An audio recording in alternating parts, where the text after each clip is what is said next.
Hello, we are back, and I need to update with some very exciting news because we are back with the two gentlemen of Verona, and we have a special guest with us to be Valentine. Hello, Jim. Hello. It's fantastic to have you here. Thank you so much for coming on.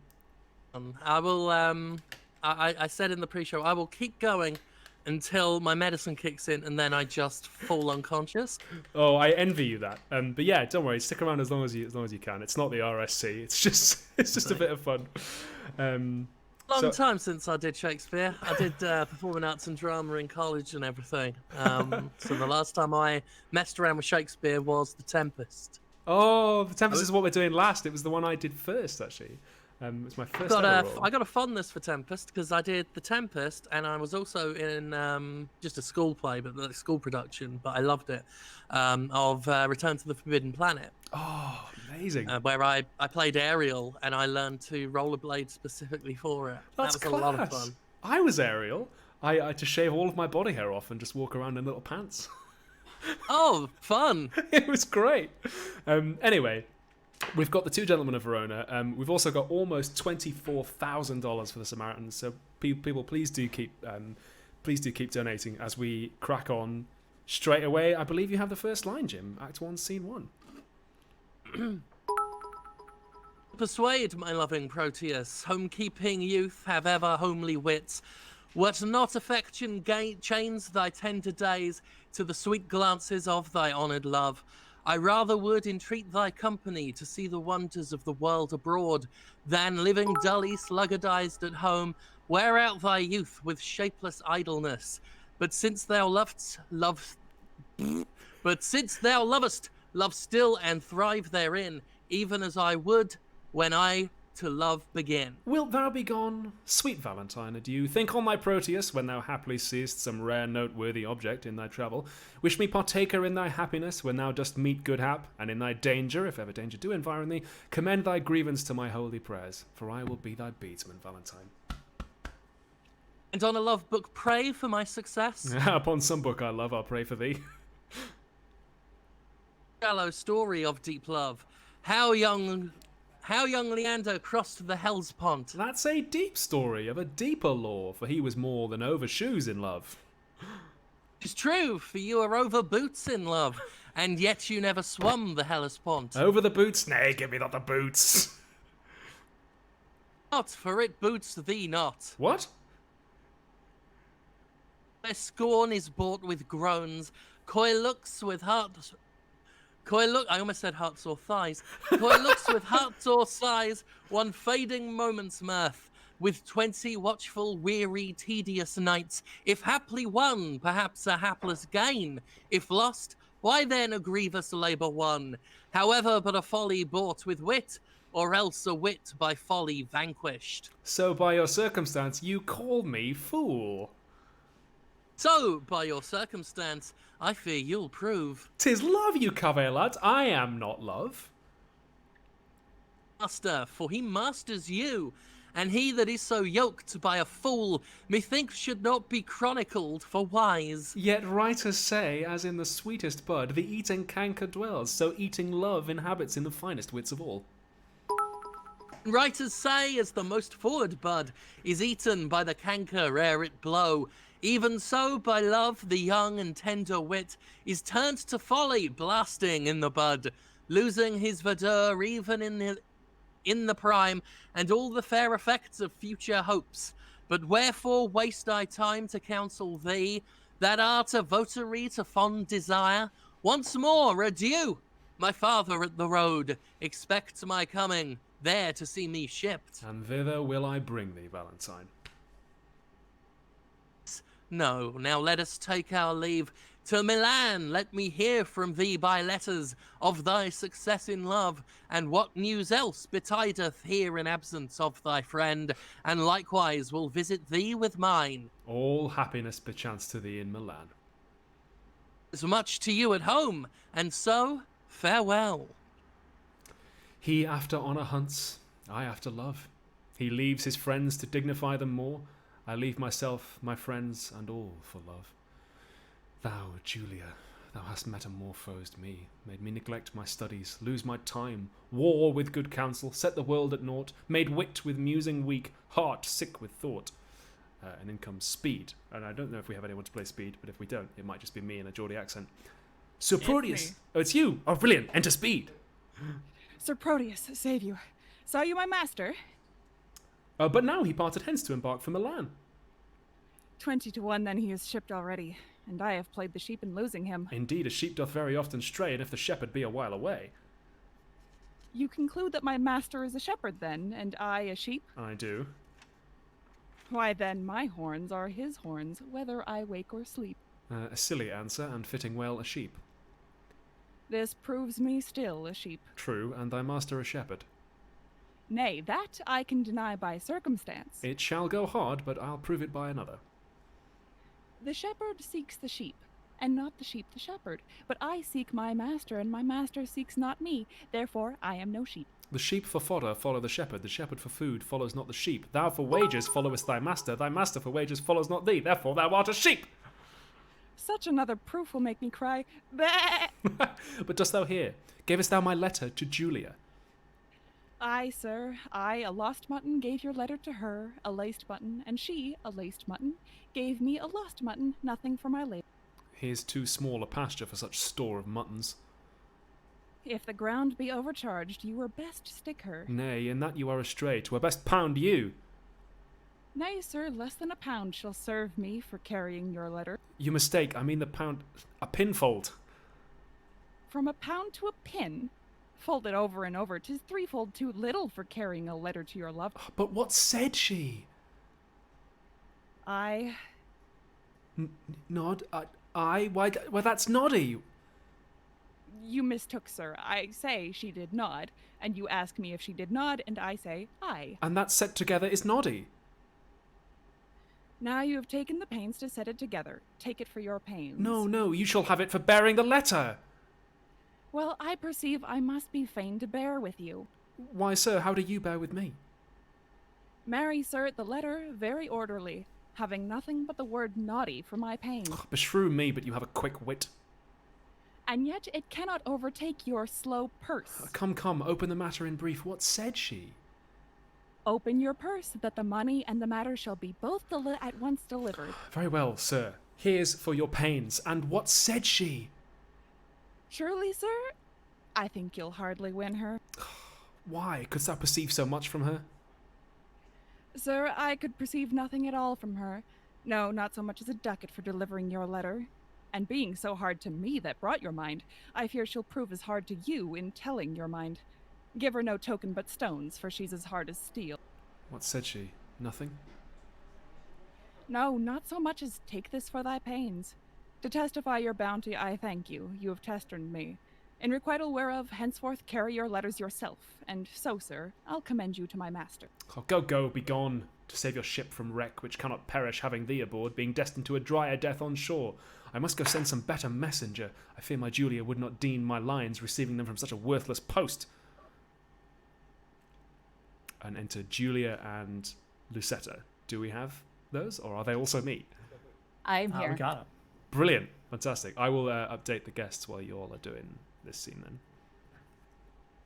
But say, Lucetta, now we are alone. Wouldst thou counsel me to fall in love? Hi, madam. So you stumble not unheedfully. Of all the fairest resort of gentlemen that every day with parley encounter me, in thy opinion, which is worthiest love? Please do repeat their names. I'll show my mind according to my shallow, simple skill. What thinkest thou of fair Sir Eglamour? As of a knight well spoken, neat and fine, but were I you, he should never be mine. What thinkest thou of rich Mercutio? Well of his wealth, but of himself, so-so. What thinkest thou of the gentle Proteus? Lord, to see what folly reigns in us. How now? What means this passion at his name? Pardon, dear madam, 'tis a passing shame that I, unworthy body as I am, should censure thus unlovely gentlemen. Why not on Proteus, as all of the rest? Then thus, of many good I think him best. Your reason? I have no other but a woman's reason. I think him so because I think him so.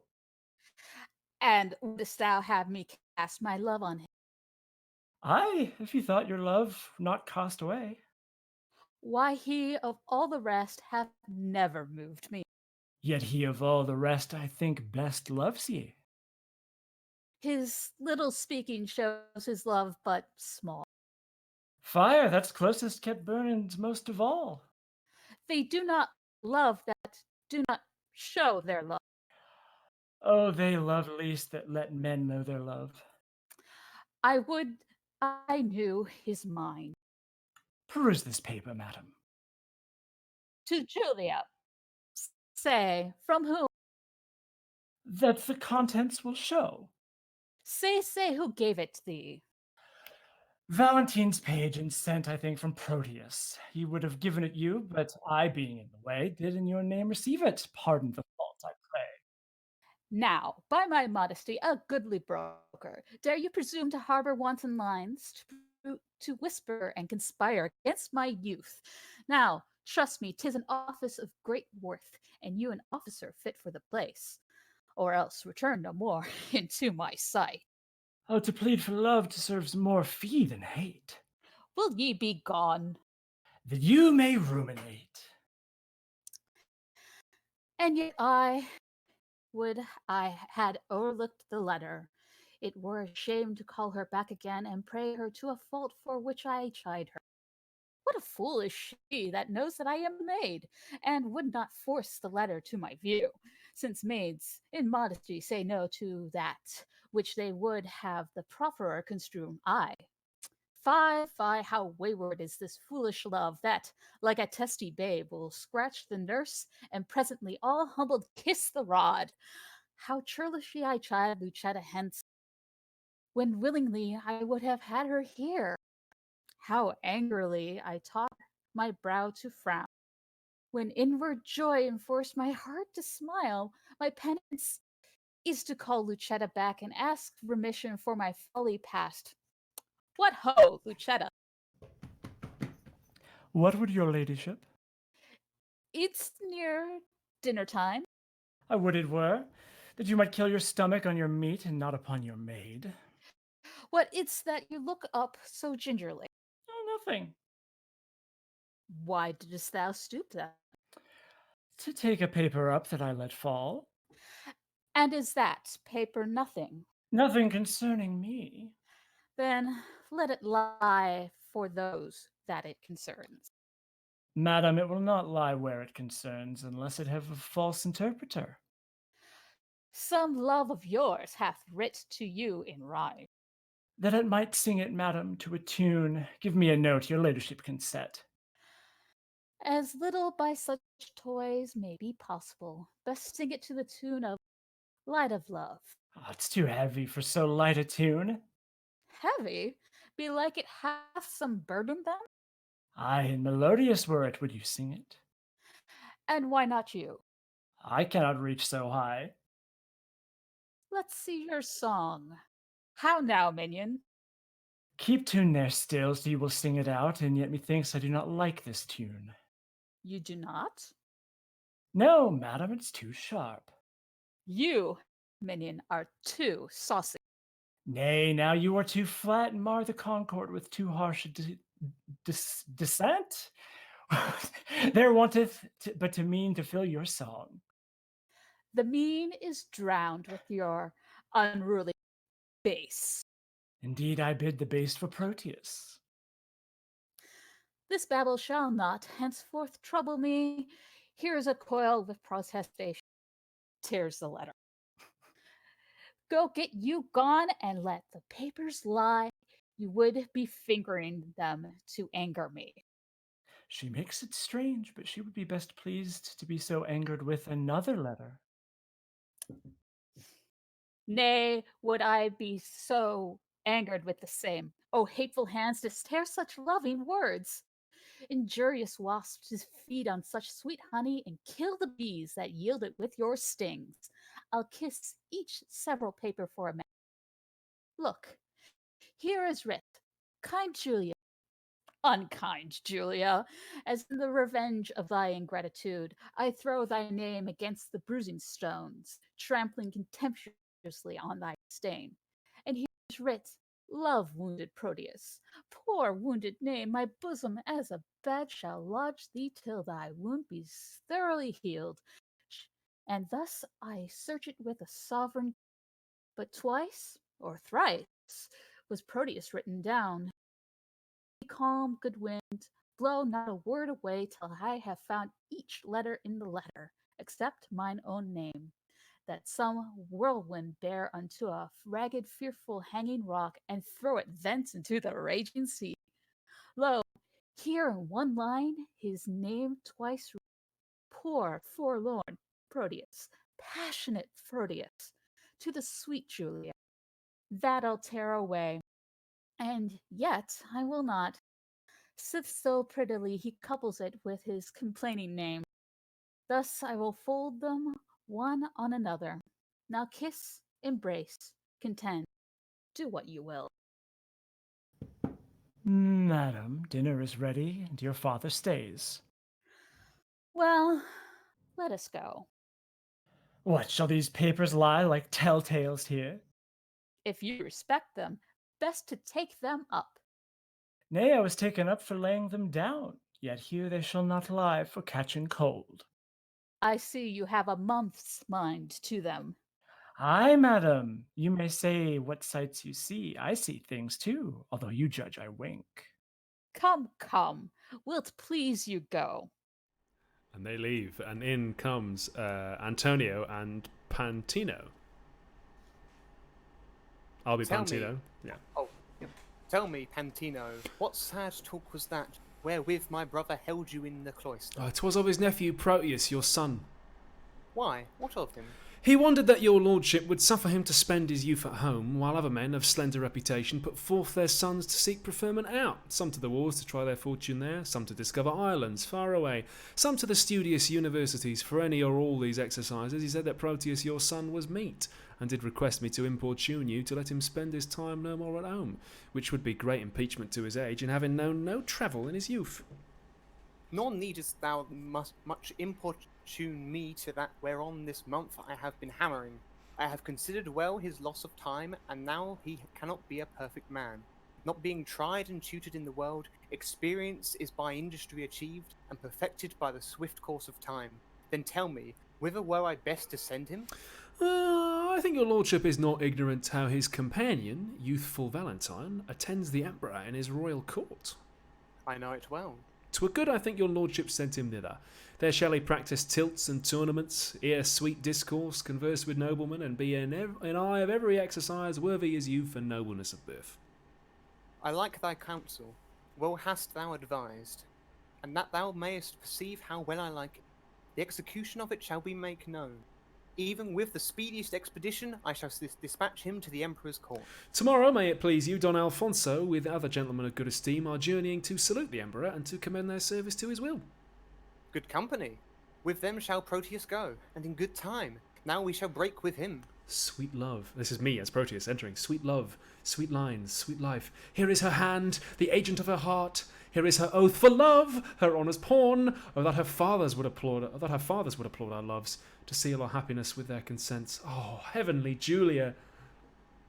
How now? What letter are you reading there? May it please your lordship, 'tis a word or two of commendation sent from Valentine, discovered by a friend that came from him. Lend me the letter. Let me see what news. There is no news, my lord, but that he writes how happily he lives, how well beloved and daily graced by the emperor, wishing me with him partner of his fortune. And how stand you affected to his wish? As one relying on your lordship's will, and not depending on his friendly wish. My will is something sorted with his wish. Muse not that I thus suddenly proceed, for what I will, and there an end.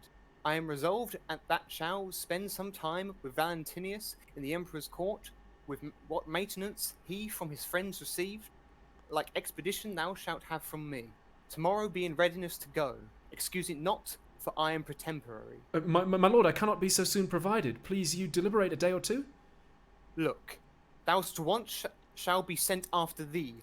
No more of stay. Tomorrow thou must go. Come on, Pantino. You shall be employed to hasten on his expedition. Thus have I shunned the fire for fear of burning, and drenched me in the sea where I am drowned. I feared to show my father Julia's letter, lest he should take exceptions to my love, and with the vantage of mine own excuse hath he accepted most against my love. Oh, how the spring of love resembleth its uncertain glory of an April day, which now shows all the beauty of the sun, and by a cloud takes all away. Pantina comes back in. Sir Proteus, your father calls for you. He is in haste, therefore I pray you go. Why, this it is, my heart accords thereto, and yet 1,000 times it answers no. Here comes Valentine and Speed. Sir, your glove?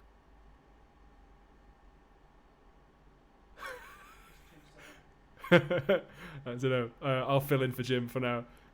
I'm not going to do an impersonation of Jim, but To Oh, give there you it is. clues as to how spaced out I am, I just said, "Not mine, my gloves are on," while the mute button was flashing directly in my face. no worries. It was the best reading of "Not mine, my gloves are on" I will ever give, and it's lost now.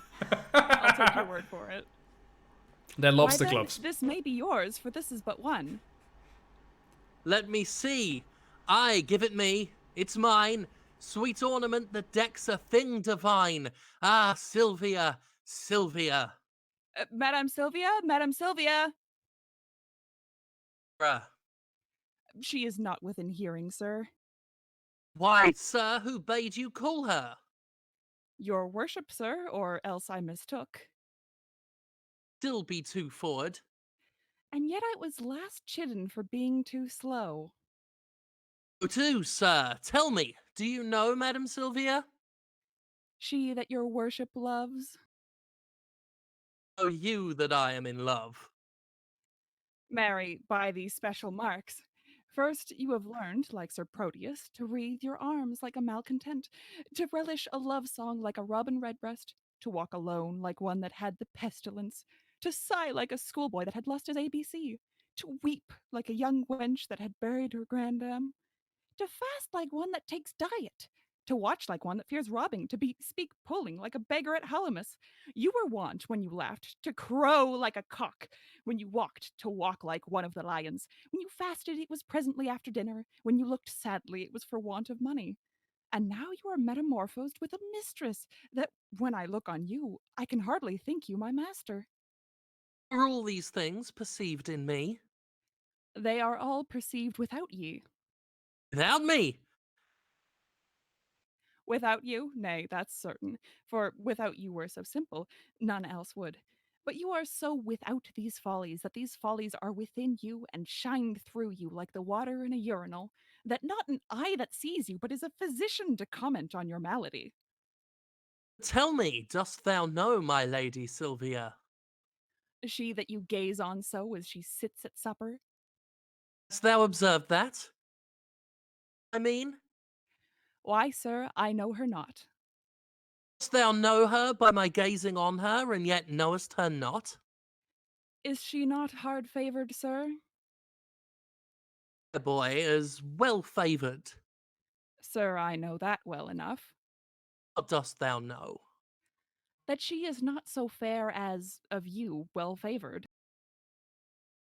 She is exquisite, but her favour infinite. That's because the one is painted and the other out of all count. Painted, and how out of count. Marry, sir, so painted to make her fair, and that no man counts of her beauty. Thou me, I account of her beauty. You never saw her since she was deformed. How long hath she been deformed? Ever since you loved her. Ever since I saw her, and still I see her beautiful.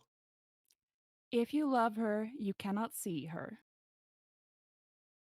I, Because love is blind. Oh, that you had mine eyes, or your own eyes had the lights they were wont to have when you chid at Sir Proteus for going ungartered. what should I see then? Your own present folly and her passing deformity, For he, being in love, could not see to garter his hose, and you, being in love, cannot see to put on your hose. Like boy, then you are in love. For last morning you could not see to wipe my shoes. True, sir, I was in love with my bed. I thank you, you swinged me for my love, which makes me the bolder to chide you for yours. I stand affected to her. I would you were set, so your affection would cease. Last night she enjoined me to write some lines to one she loves. And have you? Are they not lamely writ? No, boy, but as well as I can do them. Peace! Here she comes. Oh, excellent motion. Oh, exceeding puppet. Now will he interpret to her. Madam and mistress, 1,000 good morrows. Oh, give ye good even. Here's a million of manners. Sir Valentine and servant, to you 2,000. He should give her interest, and she gives it to him.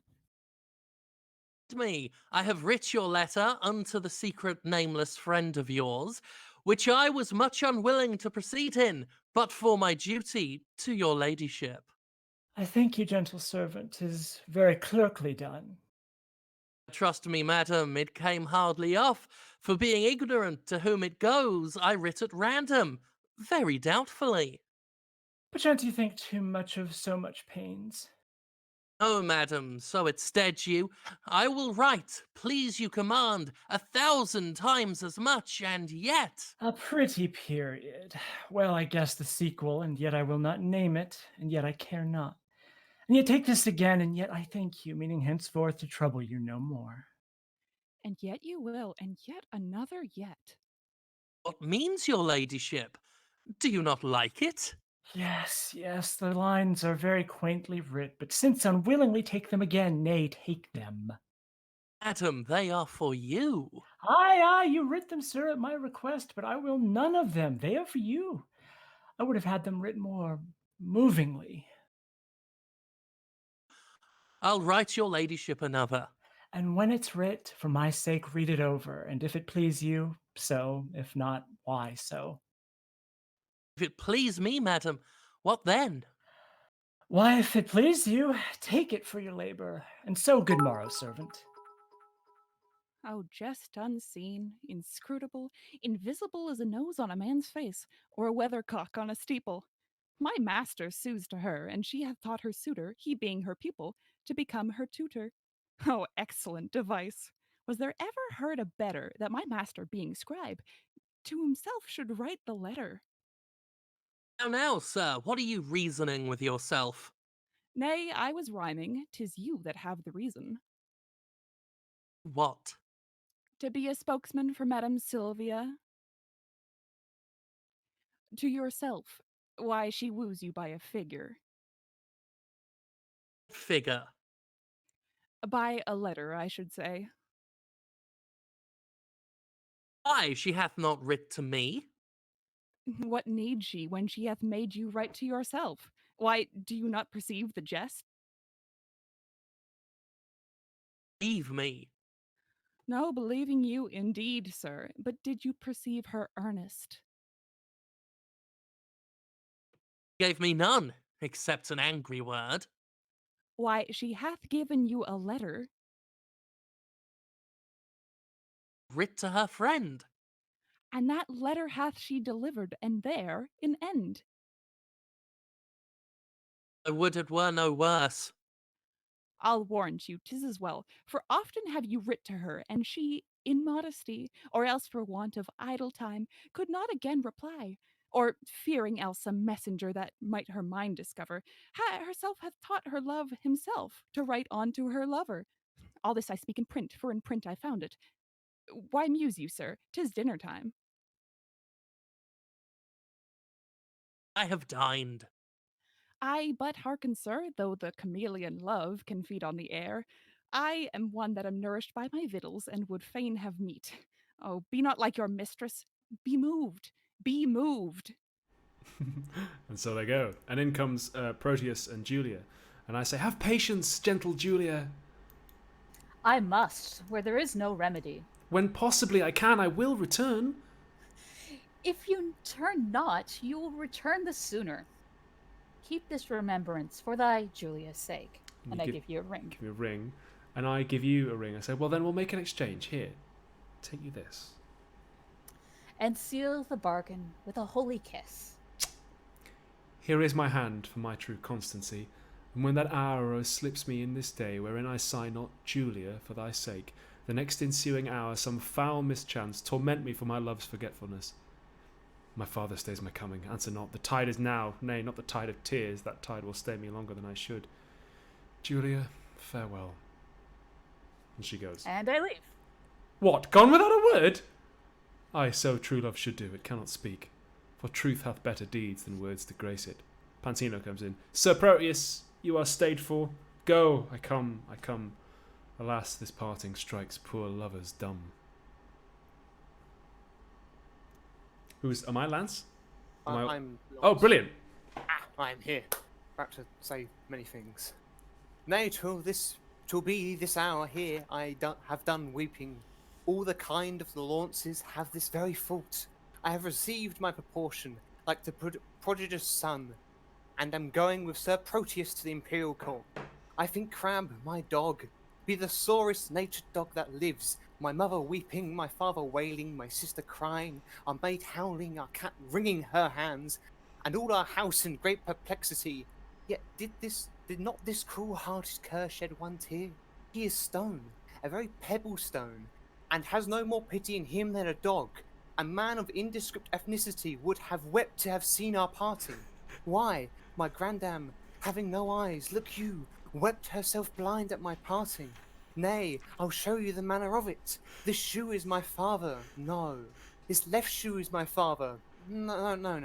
This left shoe is my mother. Nay, that cannot be so neither. Yes, it is so. It hath the worst of soul, this shoe. With the hole in it, it is my mother. And this my father, a vengeance on't.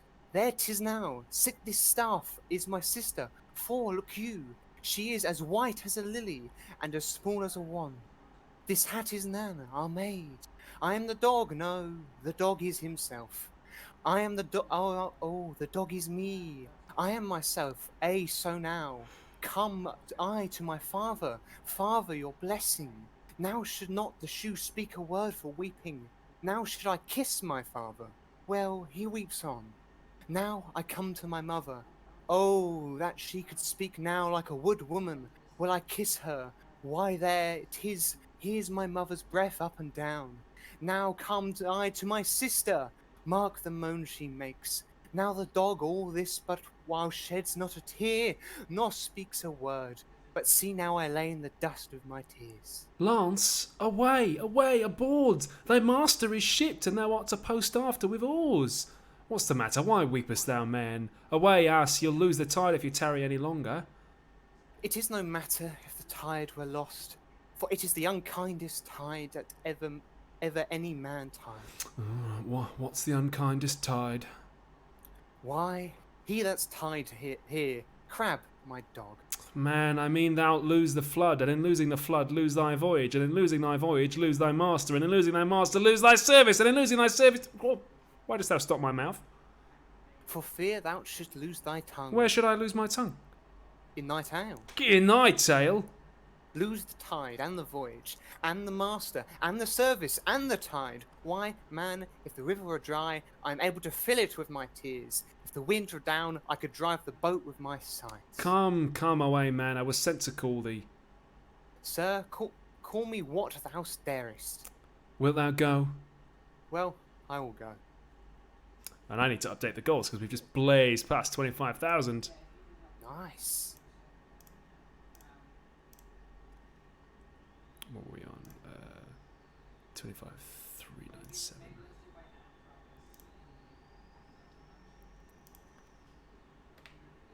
Who's on next?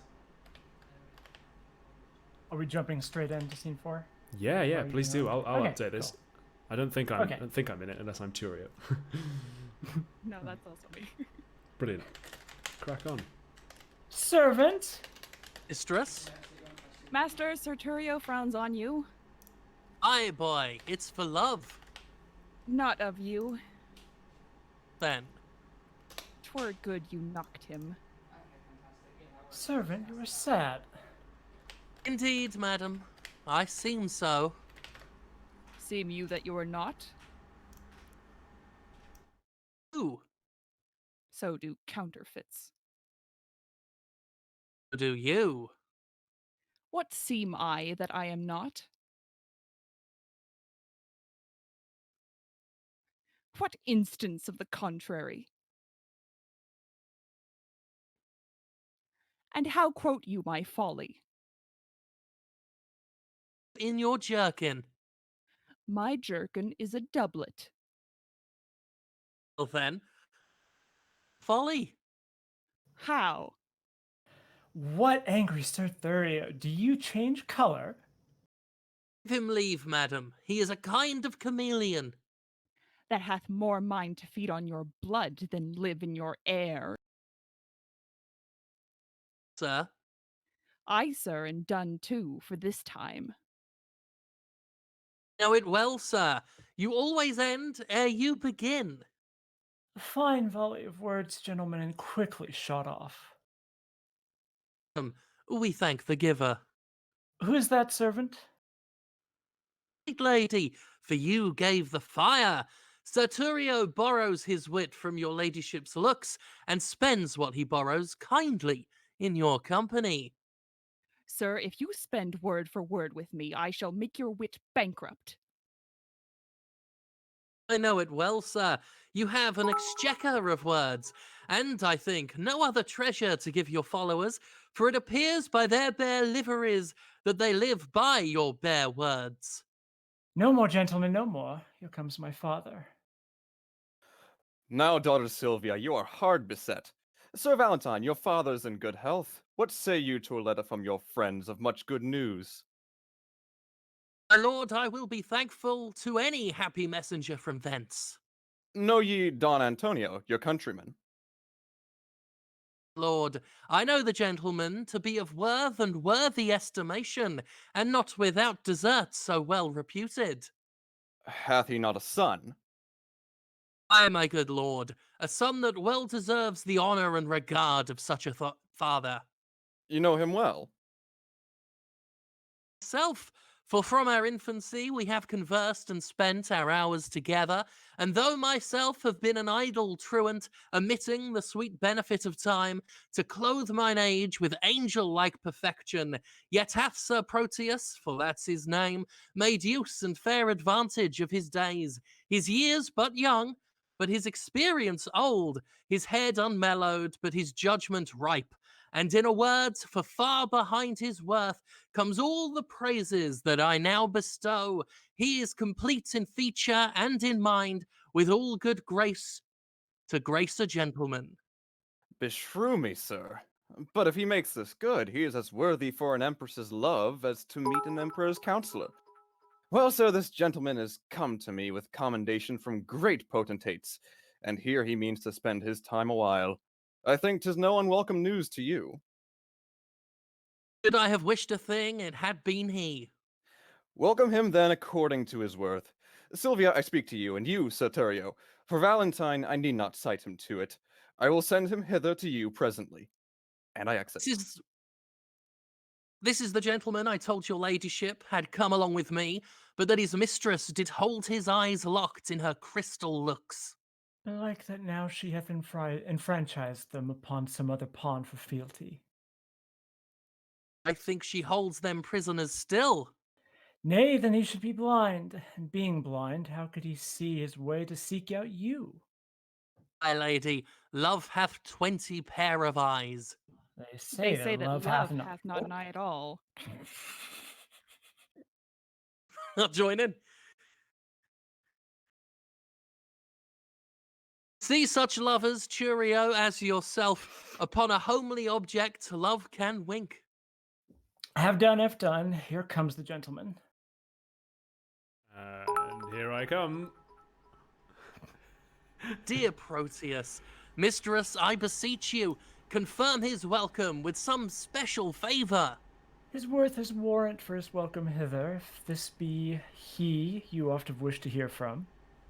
Mistress, it is. Sweet lady, entertain him. To be my fellow servant to your ladyship. Too low a mistress for so high a servant. Not so, sweet lady, but too mean a servant to have a look of such a worthy mistress. Leave off discourse of disability, sweet lady. Entertain him for your servant.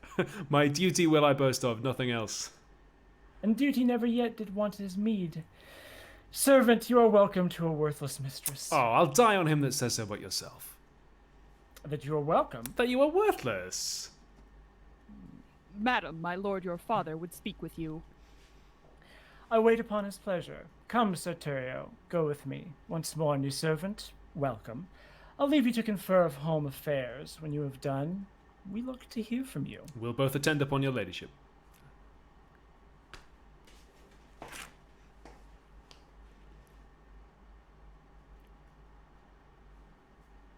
That's you, Jim. Jim? Jim. Hold on. Something happened and I lost my place. Don't worry about it. Hang on. Oh, God. Aha! Now tell me. How do all from whence you came? Your friends are well and have them much commended. And how do yours? I left them all in health. And how thrives your love? My tales of love were wont to weary you. I know you joy not in a love discourse. I, Proteus, but that life is altered now. I have done penance for condemning love, whose high imperious thoughts have punished me with bitter fasts, with penitential groans, with nightly tears and daily heart-sore sighs. For in revenge of my contempt for love, love hath chased sleep from my enthralled eyes, and made them watchers of mine own heart's sorrow. O gentle Proteus, love's a mighty lord, and hath so humbled me, as I confess, there is no woe to this correction, nor to his service no such joy on earth. Now no discourse, except it be of love. Now can I break my fast, dine, sup, and sleep upon the very naked name of love. Enough, I read your fortune in your eye. What is this idol that you worship so? No, was this Even the idol that she- you worship so? And is she not a heavenly saint? No, but she is an earthly paragon. La divine. I will not flatter her. Me, for love delights in praises. When I was sick, you gave me bitter pills, and I must minister the like to you. Speak the truth by her, if not divine, yet let her be a principality, sovereign to all the creatures of the earth. Except my mistress. Sweet, accept not any, except thou wilt accept against my love. Have I not reason to prefer mine own? Thee to prefer her too. She shall be dignified with this high honour, to bear my lady's train, lest the base earth should from her vesture chance to steal a kiss, and of so great a favour growing proud, disdain to root the summer-swelling flower, and make rough winter everlastingly. Why, Valentine, what braggadism is this?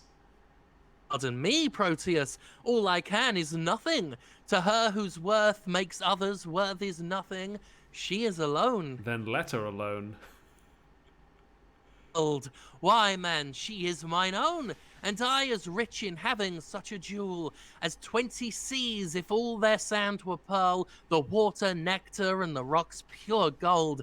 Forgive me that I do not dream on thee, because thou seest me dote upon my love. My foolish rival that her father likes, only for his possessions are so huge, is gone with her along, and I must after.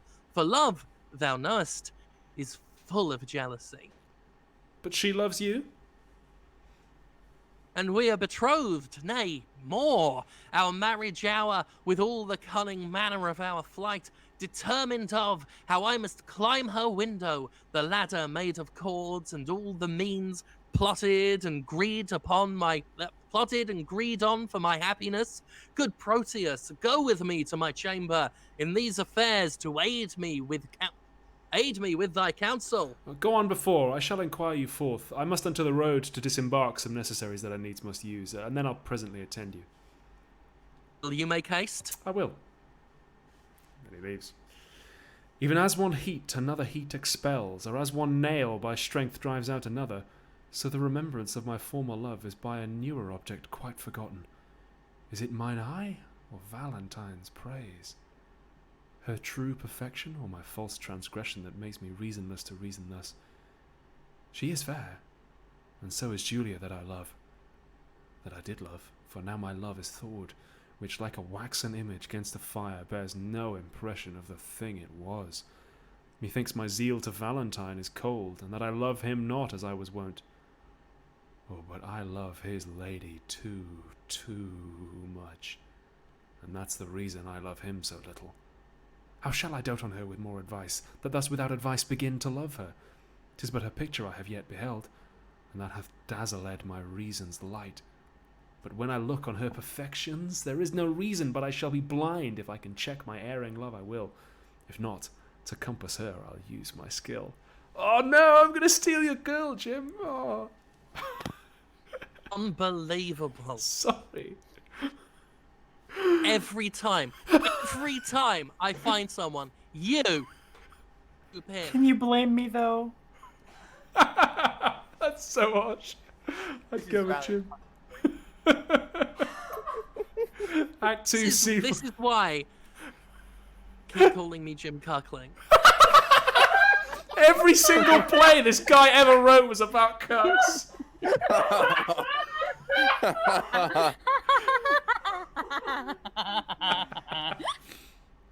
Okay.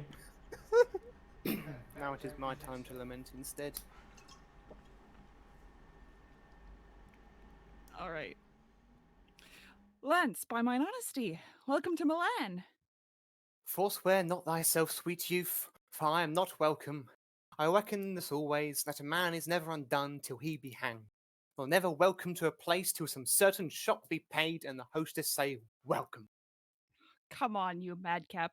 I'll to the alehouse with you presently, where, for one shot of 5 pence, thou shalt have 5,000 welcomes. But, sirrah, how did thy master part with Madame Julia? Marry, after lie closed in earnest, they parted very fairly in jest. But shall she marry him? No, How then shall he marry her? no, neither. What, are they broken? No, they are both as whole as a fish. Why then, how stands the matter with them? Marry, thus, when it stands well with him, it stands well with her. What an ass thou art thou! I understand thee not. What a block art thou! Thou canst not. My staff understand me. What thou sayest? I, and what I do too, look thee. But then I lean and my staff understands me. It stands under thee, indeed. Why, stand under and understand is all one. But tell me true, wilt be a match? Ask my dog. If he say aye, it will. If he say no, it will. And if he shake his tail and say nothing, it will. The conclusion is then that it will. Thou shalt never get such a secret from me out by a parable. 'Tis well that I get it so. But, Launce, how sayest thou that my master is become a notable lover? I never knew him otherwise. Then how? A notable lubber, as thou'st report him to be. Why, thou whoreson ass, thou mistakest me. Why, fool! I meant not thee, I meant my master. I tell thee, my master is become a hot lover. Why, I tell thee, I care not, though he burn himself in love. If thou wilt, go with me to the alehouse. If not, thou art an Hebrew, and not worth the name of a Christian. Why? Because thou hast not much charity in thee as to go to ale with a Christian. Wilt thou go? At thy service. And here I come, alone, To leave my Julia, shall I be forsworn? To love fair Silvia, shall I be forsworn? To wrong my friend, I shall be much forsworn. And even that power which gave me first my oath provokes me to this threefold perjury. Love bade me swear, and love bids me forswear. O sweet suggesting love, if thou hast sinned, teach me, thy tempted subject, to excuse it. At first I did adore a twinkling star, but now I worship a celestial sun. Unheeded vows may heedfully be broken, and he wants wit that wants resolved will, to learn his wit to exchange the bad for better. Fie, fie, unreverent tongue, to call her bad, whose sovereignty so oft thou hast preferred, with 20,000 soul confirming oaths. I cannot leave to love, and yet I do. But there I leave to love where I should love. Julia I lose, and Valentine I lose. If I keep them, I needs must lose myself. If I lose them, thus find I by their loss, for Valentine, myself, for Julia, Silvia. I to myself am dearer than a friend, for love is still most precious in itself. And Silvia, witness heaven that made her fair, shows Julia but a swarthy lady of indeterminate ethnic origin. I will forget that Julia is alive, remembering that my love to her is dead, and Valentine unhold an enemy, aiming at Silvia as a sweeter friend. I cannot now prove constant to myself without some treachery used to Valentine. This night he meaneth with a corded ladder to climb celestial Silvia's chamber window. Myself in counsel his competitor. Now presently I'll give her father notice of their disguising and pretended flight, who, all enraged, will banish Valentine. For Thurio he intends shall wed his daughter, but Valentine being gone, I'll quickly cross, by some sly trick, blunt Thurio's dull proceeding. Love, lend me wings to make my purpose swift, as thou hast lent me wit to plot this drift. Oh no, I've got a devilish plan. Ah! Should we avoid some of the more anti-Semitic language in this when we do it, or does it matter? Yeah, maybe just skirt round that. I mean, we all know that Shakespeare's cancelled. He's been cancelled on Twitter for years, but He's a bit too dead to be bothered, though. So. It's a bit problematic, yeah. I skipped over it with Benedict earlier on, but yeah, I love it. I'm sure people will understand, but Better safe than sorry. Yeah. Shall we move on? On we go. Here comes Julia and Lucetta. Why don't we get to the end of Act 2 and then we'll have an intermission. Okay. Counsel Lucetta, gentle girl, assist me, and even in kind love do I conjure thee, who art the table whereat all my thoughts are visibly charactered and engraved, to lesson me and tell me in some good mean how, with my honor, I may undertake a journey to my loving Proteus. Alas, the way is wearisome and long. A true devoted pilgrim is not weary to measure kingdoms with his feeble steps, much less shall she hath love wings to fly.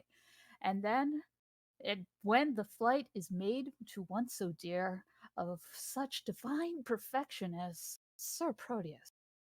Better forbear till Proteus make return. Oh, knowest thou not his looks are my soul's food?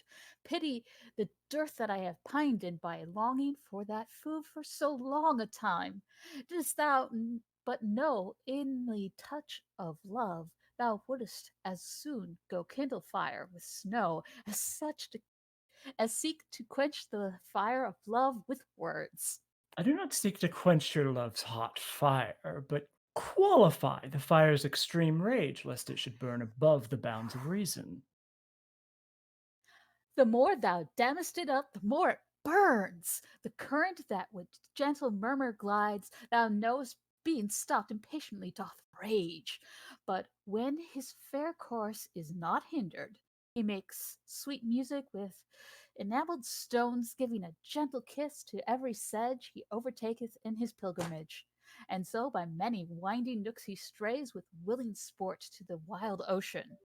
And then let me go and hinder not my course. I'll be as patient as a gentle stream and make a pastime of each weary step, till the last step have brought me to my love. And there I'll rest, as after much turmoil a blessed soul doth in Elysium. But in what habit will you go along? Not like a woman, for I would prevent the loosed encounters of lascivious men, gentle Lucetta, fit me with such weeds as such might beseem a well-reputed page. Why, then your ladyship must cut your hair. No, girl, I'll knit it up in silken strings with 20 odd conceited true love knots. To be fantastic may become a youth of greater time than I should show to be. What fashion, madam, shall I make your breeches? That fits as well as. Tell me, my good lord, what compass will you wear your farthingale? Why, even what fashion thou best likest, Lucetta. You must needs have them with a codpiece, madam. Out, Lucetta, that would be ill-favored. A round hose, madam. Now's not worth a pin unless you have a codpiece to stick pins on. Lucetta, as thou lovest me, let me have what thou thinkest meet and is most mannerly. But tell me, wench, how will the world repute me for undertaking so unstayed a journey? I fear me it will make me scandalized. If you think so, then stay at home and go not. Nay, that I will not. Then never dream on infamy, but go. If Proteus like your journey when you come, no matter who's displeased when you are gone, I fear me, he will scarce be pleased withal. That is the least, Lucetta, of my fear. 1,000 oaths, an ocean of his tears, an instance of infinite love warrant me welcome to my Proteus. All these are servants to deceitful men. Base men that use them to so base effect. But truer stars dig up Proteus's birth.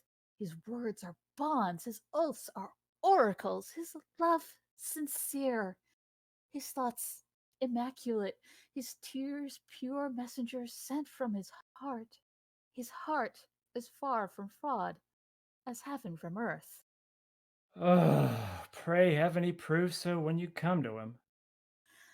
Now, as thou lovest me, do him not that wrong, to bear a hard opinion of his truth, only deserve my love by loving him, and presently go with me to my chamber, to take a note of what I stand in need of to furnish me upon my longing journey, that all that is mine I leave at thy dispose, my goods, my lands, my reputation. Only in lieu thereof, dispatch me hence. Come, answer not, but to it presently. I am impatient of my tarriance. Okay, and with that, and with Julia about to go on a journey to Milan, why don't we leave Act 2? Why don't we take 5 minutes for an intermission, and I'll have a cup of tea, and then if anybody who is in the guests needs to check out, they can, and we'll be back in 5 minutes. We're almost at $26,000. Oh my. Wow! Thank you so much, and we've only done 2.5 of the 36 plays. Oh Christ! Please, everyone, do keep donating and sharing the stream. This is wonderful. I've been in touch with the Samaritans, and they're really, really grateful. It makes a hell of a difference. It's a very worthy cause. So let's have a cup of tea, and we'll be back in 5 minutes. Yeah.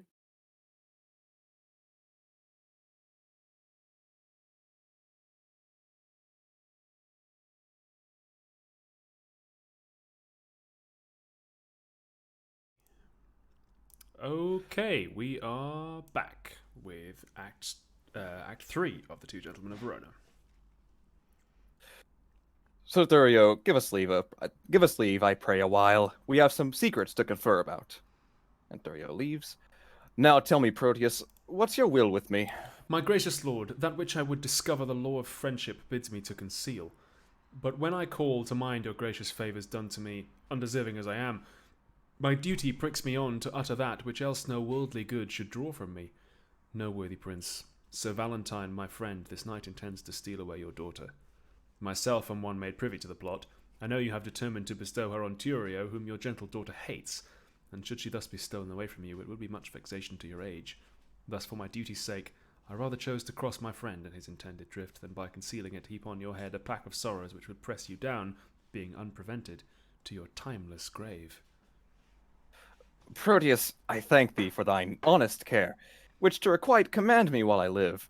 This love of theirs myself have often seen, haply when they have judged me fast asleep, and oftentimes have purposed to forbid Sir Valentine her company in my court.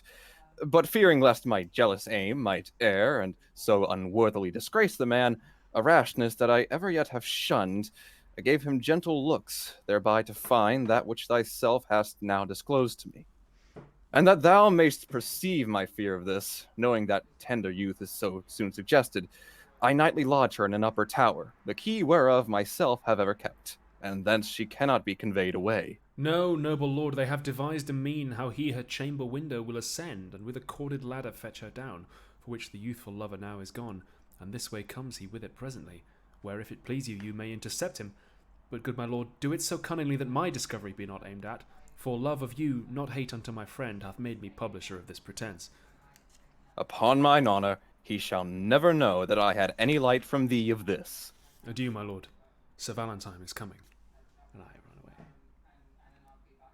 Sir Valentine, whither away so fast? Is it, your grace? There is a messenger that stays to bear my letters to my friends, and I am going to deliver them. Be they of much import? Tenor of them doth but signify my health and happy being at your court. Nay then, no matter. Stay with me a while. I am to break with thee of some affairs that touch me near, wherein thou must be secret. 'Tis not unknown to thee that I have sought to match my friend Sir Thurio to my daughter. Lord, and sure the match were rich and honourable. Besides, the gentleman is full of virtue, bounty, worth, and qualities beseeming such a wife as your fair daughter. Cannot your grace win her to fancy him? No, trust me, she is peevish, sullen, forward, proud, disobedient, stubborn, lacking duty, neither regarding that she is my child, nor fearing me, as if I were her father. And may I say to thee, this pride of hers upon advice hath drawn my love from her. And where I thought the remnant of mine age should have been cherished by her childlike duty, I now am full resolved to take a wife and turn her out to who will take her in. Then let her beauty be her wedding dower. For me and my possessions she esteems not. What would your grace have me do in this? There's a lady in Verona here, whom I affect, but she is nice and coy, and not esteems my aged eloquence. Now therefore would I have thee to my tutor, for long agone I have forgot to court.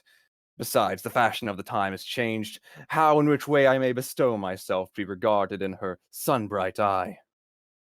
In her with gifts, if she respects not words, dumb jewels often in their silent kind, more than quick words do move a woman's mind. But she did scorn a present that I sent her. Woman sometimes scorns what best contents her. Send her another. Never give her over. For scorn at first makes after love the more. If she do frown, 'tis not in hate of you, but rather to beget more love in you. If she do chide, 'tis not to have you gone. For why, the fools are mad if left alone. Take no repulse, whatever she doth say. For get you gone, she doth not mean away. Flatter and praise, commend, extol their graces, though ne'er so black say they have angels' faces. That man hath a tongue, I say, that man that hath a tongue, I say, is no man, if with his tongue he cannot win a woman. But she, I mean, is promised by her friends unto a youthful gentleman of worth, and kept severely from resort of men, that no man hath access by day to her. Why then, I would resort to her by night. Aye, but the doors be locked, and keys kept safe, that no man hath recourse to her by night. Let's but one may enter at her window. Her chamber is aloft, far from the ground, and built so shelving that one cannot climb it, without apparent hazard to his life. Why then, a ladder, quaintly made of cords, to cast up with a pair of anchoring hooks, would serve to scale another hero's tower, so bold Leander would adventure it. Now, as thou art a gentleman of blood, advise me where I may have such a ladder. When would you use it? Pray, sir, tell me that. This very night, for love is like a child that longs for everything that he can come by. 7 o'clock. Such a ladder. But hark thee, I will go to her alone. How shall I best convey the ladder thither? It will be light, my lords, that you may bear it under a cloak that is of any length.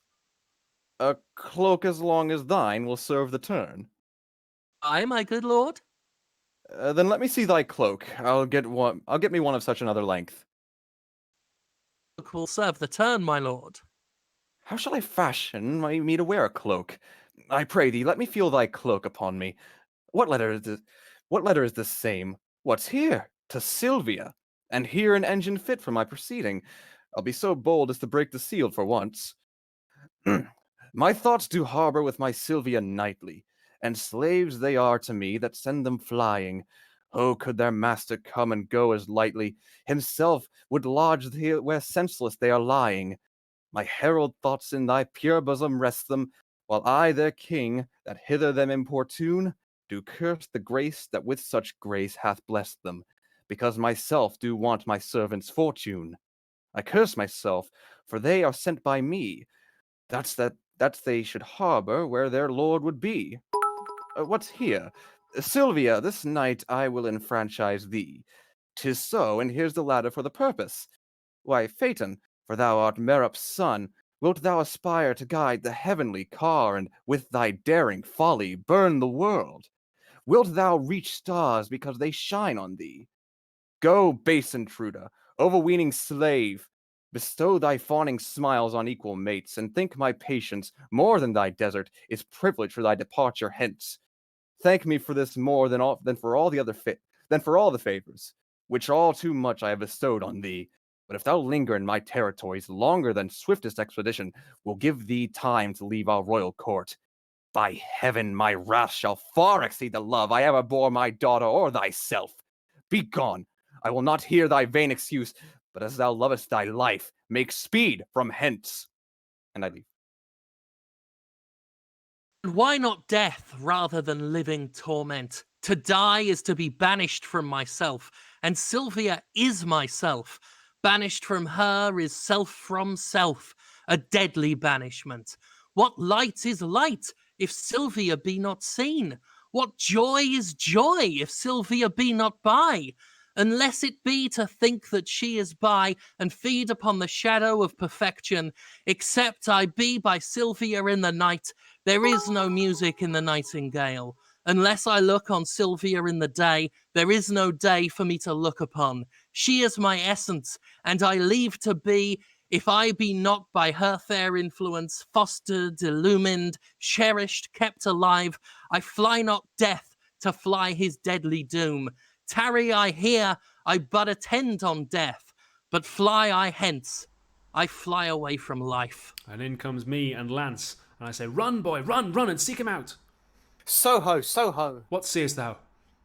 Him we go to find. There's not a hair on his head, but 'tis a Valentine. Valentine?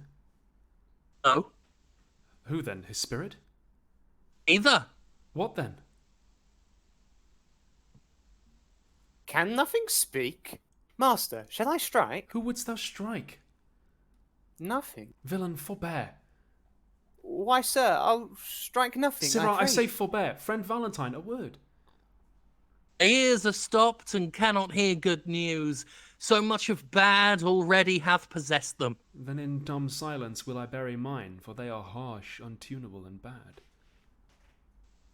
Is Silvia dead? No, Valentine. O Valentine, indeed, for sacred Silvia, hath she forsworn me? No, Valentine. Valentine, if Silvia hath forsworn me, what is your news? Sir, Oh, sorry, that's you. there is a proclamation that you are vanished. That thou art banished. Oh, that's the news. From hence. From Silvia. And from me, thy friend. Oh, I have fed upon this woe already, and now excess of it will make me surfeit. Doth Silvia know that I am banished? Aye, and she hath offered to the doom, which unreversed stands in effectual force, a sea of melting pearl, which some call tears. Those at her father's churlish feet she tended, with them upon her knees her humble self, wringing her hands, whose whiteness so became them, as if but now they waxed pale for woe. But neither bended knees, pure hands held up, sad sighs, deep groans, nor silver-shedding tears could penetrate her uncompassionate sire. But Valentine, if he be ta'en, must die. Besides, her intercession chafed him so, when she for thy repeal was suppliant, that to close prison he commanded her, with many bitter threats of biding there. Okay, sorry, I was just trying to fix an issue. I think I may have fixed an issue that was having my audio not get the first word or so. So Oh, no worries. sorry about that, folks, but I think I fixed it, hopefully. Cool. No more, unless the next word that thou speakst have some malignant power upon my life. If so, I pray thee, breathe it in mine ear, as ending anthem of my endless dollar. Cease to lament for that thou canst not help, and study help for that which thou lamentst. Time is the nurse and breeder of all good. Here if thou stay, thou canst not see thy love. Besides, thy staying will abridge thy life. Hope is a lover's staff, walk hence with that, and manage it against despairing thoughts. Thy letters may be here, though thou art hence, which being writ to me shall be delivered, even in the milk-white bosom of thy love. The time now serves not to expostulate. Come, I'll convey thee through the city gate, and ere I part with thee confer at large of all that may concern thy love affairs. As thou lovest Silvia, though not for thyself, regard thy danger, and along with me. I pray thee, Launce, and if thou seest my boy, bid him make haste and meet me at the north gate. Go, sir, I'll find him out. Come, Valentine. Dear Silvia, hapless Valentine. I am but a fool, look you, and yet I have the wit to think my master is kind of a knave. But that's all one. If he is but one knave, he lives not now that knows me to be in love, yet I am in love. But a team of horse shall not pluck that from me, nor who 'tis I love, and yet 'tis a woman. But a woman I will not tell myself, and yet 'tis a milkmaid. Yet 'tis not a maid, for she hath gossips. Yet 'tis a maid, for she has her master's maid, and serves for wages. She hath more qualities than a water spaniel, which is more than a bare Christian. Here is a catalogue of her condition. Imprimis, she can fetch and carry, why a horse can do no more. Nay, a horse cannot fetch, but only carry. Therefore, she is better than a jade. Item, she can milk. Look you, a sweet virtue in a maid with clean hands. How now, Signor Launce? What news with your mastership? With my master's ship, why, it is at sea.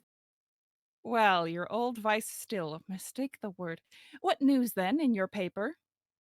The blackest news thou ever heardest. Why, man, how black? Why, black as in ink. Let me read then. Fie on thee, jolthead, thou cannot read. Thou liest, I can. I will try thee. Tell me this, who begot thee? Marry the son of my grandfather. O illiterate loiterer, it was the son of thy grandmother. This proves thou cannot read. Come, fool, come, try me in thy paper. There, and Saint Nicholas be thy speed. Imprimis, she can milk. Aye, she can. Item, she brews good ale. And thereof comes the proverb, blessing of your heart, you brew good ale. Item, she can sew. That's much to say. Can she so? Item, she can knit. What need a man care for a stock with a wench when she can knit him a stock? Item, she can wash and scour. A special virtue, for then she need not be washed and scoured. Item, she can spin. Then I may set the world on wheels when she can spin for her living. Item, she hath many nameless virtues. That's as much as to say. Bastard virtues that. Indeed, know not their fathers and therefore have no names. Ah, here follow her vices. Close at the heel of her virtues. Item, she is not to be kissed fasting in respect of her breath. Well, that fault may be mended with a breakfast. Read on. Item, she has a sweet mouth. That makes amends for her sour breath. Item, she doth talk in her sleep. It's no matter for that. So she sleep not in her talk. Item, she is slow in words. Oh, villain! That's set down amongst her vices. To be slow in words is a woman's only virtue. Jesus. I pray thee, without, and place for it her chief virtue. Item, That. she is proud. Out with that too. It was Eve's legacy, and that cannot be taken from her. Item, she hath no teeth. I care not for that neither, because I love crusts. Item, she is cursed. Well, the best is, she have no teeth to bite. Item, she will often praise her liquor. If her liquor be good, she shall. If she will not, I will, for good things should be praised. Item, she is too liberal. Of her tongue she cannot, for that's writ down she is slow of. And of her purse she shall not, for that I'll keep shut now. Of other things she may, and that I cannot help. Well, proceed. Item, she hath more hair than wit, and more faults than hairs, and more wealth than fault. Stop there. I'll have her. She was mine, and not mine, twice or thrice in the last article. Rehearse that once more. Item, she hath more hair than wit. More hair than wit it may be, I'll prove it. The cover of the salt hides the salt, and therefore it is more than the salt. The hair that covers the wit is more than the wit, for the greater hides the less. What's next? And more faults than hairs. That's monstrous! Oh, that thou were out. And more wealth than faults. Why, that word makes the faults gracious. Well, I'll have her. If it be a match as nothing as impossible. What then? Why, then I'll tell thee that thy master stays for thee at the north gate. For me. For thee! Art thou that low? He hath stayed for better man than thee. And must I go to him? Thou must go, thou must run for him. Thou hast stayed so long that going will scarce serve the turn. Why didst not tell me sooner? Pox of your love letters. And now he will be swinged for reading my letter, an unmannerly slave. That will thrust himself into secrets, while after, to rejoice in the boy's correction. Enter the Duke and Thurio. Sir Thurio, fear not, but that she will love you, now that Valentine is banished from her sight. Since his exile she hath despised me most, forsworn my company, and railed at me, that I am desperate of obtaining her. This weak impress of love is as a figure trenched in ice, which with an hour's heat dissolve to water, and doth lose his form. A little time will melt her frozen thoughts, and worthless Valentine shall be forgot. Enter Proteus. How now, Sir Proteus? Is your countryman, according to our proclamation, gone? Gone, my good lord. My daughter takes his going grievously. A little time, my lord, will kill that grief. So I believe, but Thurio thinks not so. Proteus, the good conceit I hold of thee, for thou hast shown some sign of good desert, makes me the better to confer with thee. Longer than I prove loyal to your grace, let me not live to look upon your grace. Thou knowst how willingly I should effect the match between Sir Thurio and my daughter. I do, my lord. And also I think thou art not ignorant how she opposes her against my will. She did, my lord, when Valentine was here. Aye, and perversely she perseveres so. What might we do to make the girl forget the love of Valentine and love Sir Thurio? The best way is to slander Valentine, with falsehood, cowardice, and poor descent. 3 things that women highly hold in hate. Aye, but she'll think that it is spoke in hate. Aye, if his enemy deliver it, therefore it must with circumstance be spoken by one whom she esteemeth as his friend. Then you must undertake to slander him.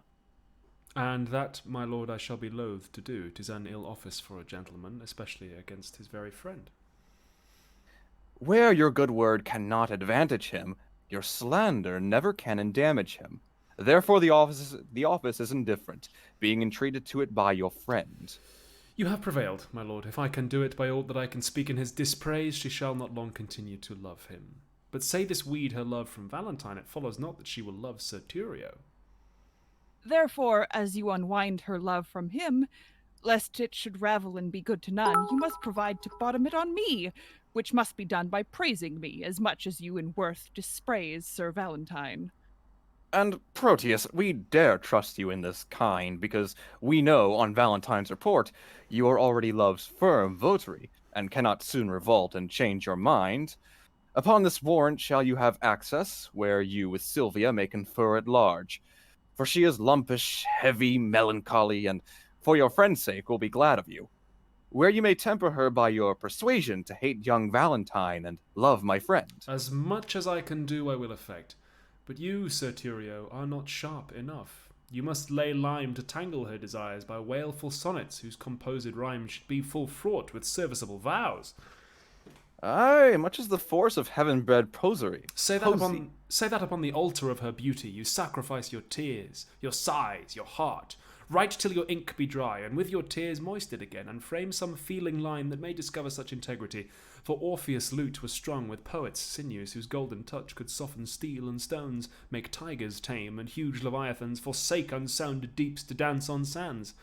After your dire lamenting elegies, visit by night your lady's chamber window with some sweet consort, to their instruments tune a deploring dump.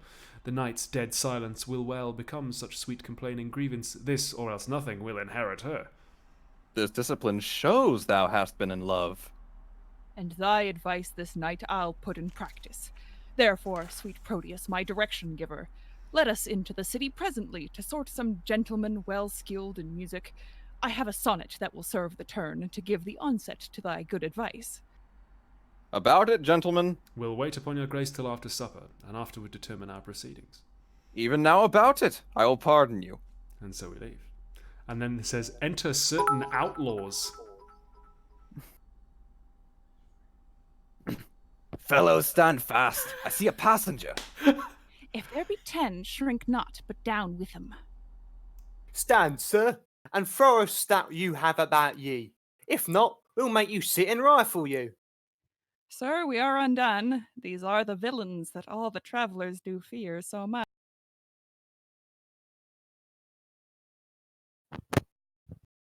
Jim.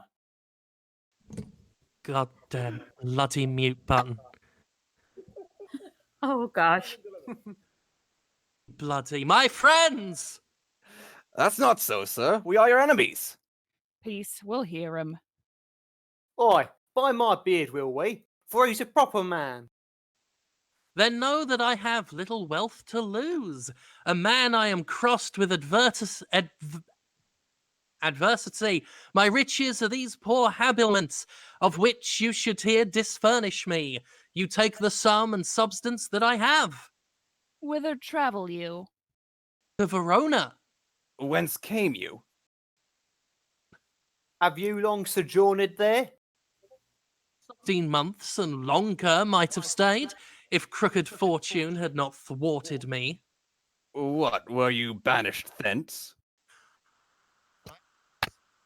For what offense? For that which now torments me to rehearse, I killed a man whose death I much repent, but yet I slew him manfully in fight, without false vantage or base treachery. Why, ne'er repented if it were done so. But were you banished for so small a fault? I was glad of such a doom. Have you the tongues? Travel therein made me happy, or else I often had been miserable. By the bear scalper robbing his fat friar. This fellow were king for our old faction. We'll have him. Sirs, a word. Master, be one of them. It's an honorable kind of thievery. Peace, villain! Tell us this. Have you anything you to take to? Nothing but my fortune? No then, some of us are gentlemen. Summons the fury of ungoverned youth, thrust from the company of awful men. Myself was from Verona, banished for practising to steal away a lady, an heir, and near allied unto the Duke. And I from Mantua for a gentleman who, in my mood, I stabbed unto the heart. And I for such like petty crimes as these, but to the purpose, for we cite our faults, that they may hold excused our lawless lives, and partly seeing you are beautified with goodly shape and by your own report a linguist and a man of such perfection, as we do in our quality much want. Indeed, because you are a banished man, therefore above the rest we parley to you. Are you content to be our general, to make a virtue of necessity and live as we do in this wilderness? What sayest thou? Wilt that be of our consort? Say aye, and be the captain of us all. We do free homage, and ruled by thee. Love thee as our commander and our king. But if thou scorn our courtesy, thou diest. Thou shalt not live to brag what we have offered. Offer, and will live with you, provided that you do no outrages on silly women or poor passengers. Nah, we detest such vile base practices. Come, go with us. We'll bring thee to our cruise, and show thee all the treasure we have got, which with ourselves will rest thy dispose. Result, I mean, you get mugged and get elected king of the muggers in about 5 minutes. It's great. And the chat said roll to 20 on the charisma. He just seemed like a really trustworthy guy. All right, okay, here I come. Here's Proteus. Already have I been false to Valentine, and now I must be as unjust to Thurio. Under the colour of commending him, I have accessed my own love to prefer. But Silvia is too fair, too true, too holy, to be corrupted with my worthless gifts. When I protest true loyalty to her, she twists me with my falsehood to my friend. When to her beauty I commend my vows, she bids me think how I have been forsworn in breaking faith with Julia, whom I loved. And notwithstanding all her sudden quips, the least whereof would quell a lover's hope. Yet spaniel-like, the more she spurns my love, the more it grows and fawneth on her still. Thurio and the musicians come in. But here comes Thurio. Now must we to her window and give some evening music to her ear.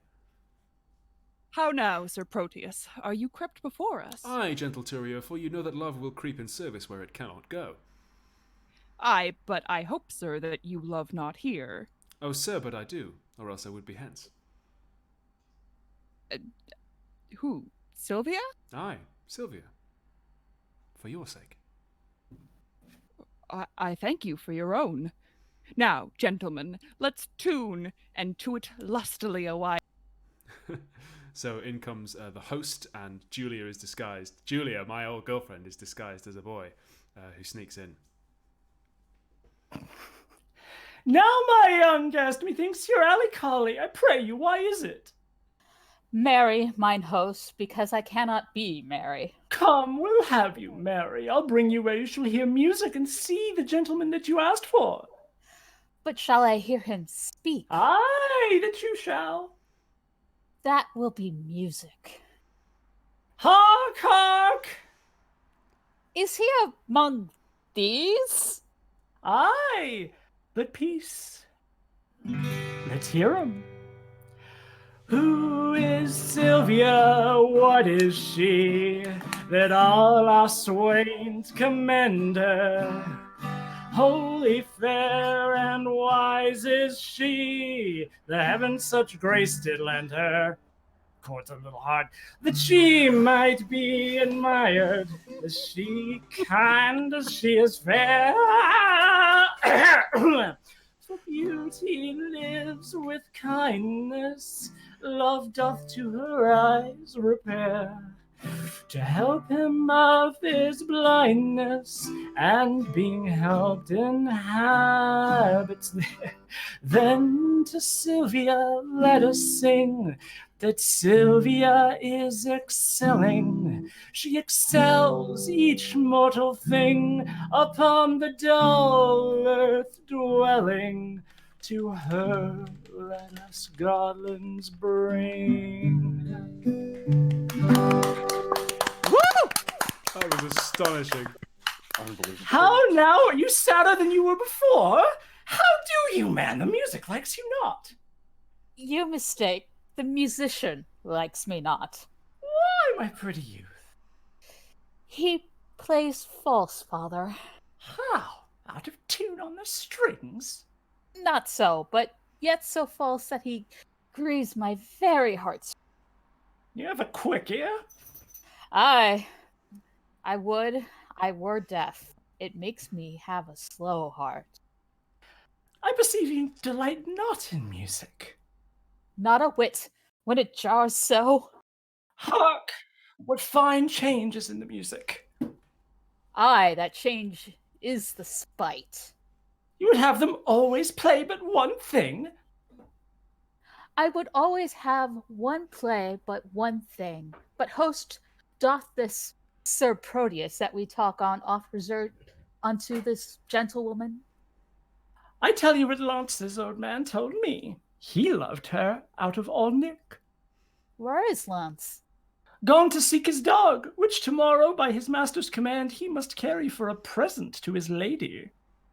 Peace! Stand aside, the company parts. Sir Thurio, fear you not. I will so plead that you shall say my cunning drift excels. Where meet we? At St. Gregory's Well. Farewell. And Silvia enters above at her window. I say, Madam, good even to your ladyship. I thank you for your music, gentlemen. Who is that spake? One lady, if you knew his pure heart's truth, you would quickly learn to know him by his voice. Sir Proteus, as I take it. Sir Proteus, gentle lady, and your servant, What's your will? that I may compass yours. You have your wish. My will is even this, that presently you hie home to bed, thou subtle, perjured, false, disloyal man. Thinkest thou I am so shallow, so conceitless to be seduced by thy flattery, that has deceived so many with thy vows? Return, return, and make thy love amends. For me, by this pale queen of night, I swear I am so far from granting thy request that I despise thee for thy wrongful suit, and by intend to chide myself even for this time I spend in talking to thee. I grant, sweet love, that I did love a lady. But Twere she false. is dead. 'Twere false, if I should speak it, for I am sure she is not buried. Say that she be, yet Valentine thy friend survives, to whom thyself art witnessed. I am betrothed, and art thou not ashamed to wrong him with thy importunacy? I likewise hear that Valentine is dead. And so suppose am I, for in his grave assure thyself my love is buried. Sweet lady, let me rake it from the earth. Go to thy lady's grave and call hers thence, or at the least in her sepulchre thine. He heard not that. Madam, if your heart be so obdurate, vouchsafe me yet your picture for my love. The picture that is hanging in your chamber, to that I'll speak, to that I'll sigh and weep. For since the substance of your perfect self is else devoted, I am but a shadow, and to your shadow will I make true love. If 'twere a substance you would sure deceive it, and make it but a shadow, as am I. I am very loath to be your idol, sir, but since your falsehood shall become you well to worship shadows and adore false shapes, send to me in the morning, and I'll send it, and so good rest. As wretches have our night that wait for execution in the moon. Host, will you go? By my halidom, I was fast asleep. Pray you, where lies Sir Proteus? Mary, at my house. Trust me, I think 'tis almost day. Not so, but it hath been the longest night that ever I watched, and the most heavy. Dun, dun, dun, dun. So enter Eglamour, which is also me, who is a friend of Silvia's, I think, who will have a different accent. So I'll say, this is the hour that Madam Silvia entreated me to call and know her mind. There's some great matter she'd employ me in. Madam. Who calls? Your servant and your friend, one that attends your ladyship's command. Sir Eglamour, 1,000 times good morrow. As many worthy lady to yourself, according to your ladyship's impose, I am thus early come to know what service it is your pleasure to command me in. Oh, Eglamour, thou art a gentleman. Think not I flatter, for I swear I do not. Valiant, wise, remorseful, well accomplished, thou art not ignorant what dear good will I bear unto thee and the banished Valentine, nor how my father would enforce me marry vain Thurio, whom my very soul abhors. Thyself hast loved, and I have heard thee say no grief did ever come to so near my heart as when thy lady and thy true love died. Upon those grave thou vowedst pure chastity, Sir Eglamour, I would to Valentine, to Mantua, where I hear he makes abode. And for the ways are dangerous to pass, I do desire thy worthy company, upon whose faith and honour I repose.